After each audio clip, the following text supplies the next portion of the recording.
And some people still think chemtrails are conspiracy theory. Take a look at this. Doesn't it look familiar enough to you? Wake up. By spewing calcium carbonate dust into the atmosphere. Bill Gates is backing the first high-altitude experiment of one radical climate change solution, creating a massive chemical cloud that could cool the Earth. It's called solar geoengineering, and it's highly controversial. It would look something like this. Thousands of planes would fly very high and use nozzles to inject millions of tons of light-reflecting particles into the stratosphere. It would create a thin chemical cloud of those particles around the whole planet, blocking some sunlight from reaching the surface. It would mimic a giant volcanic eruption, which we know cools the Earth. Now, just to restate, Bill Gates is not God.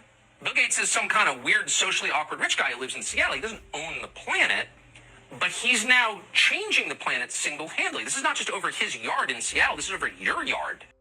And you gurus, you can keep believing and making naive people believe that just raising your frequency, we are gonna achieve a world united and happy and in harmony.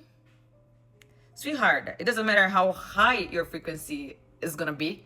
The 1% already decided what they are doing with Earth.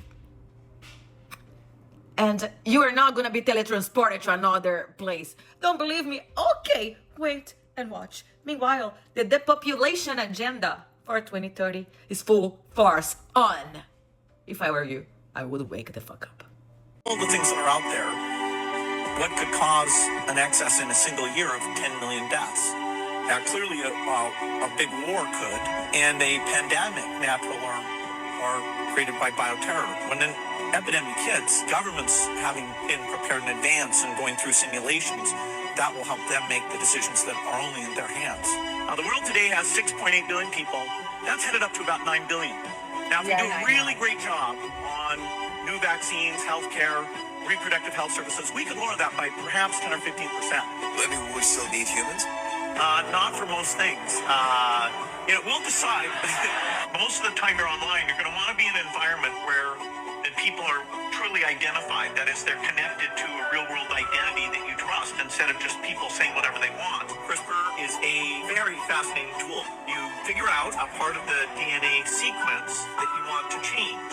Then you take the DNA that's nearby and create a guide in RNA, so that helps you locate the position.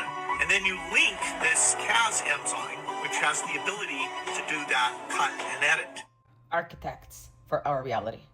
There is a 1% that is above the presidents. You need to start opening your eyes to the reality.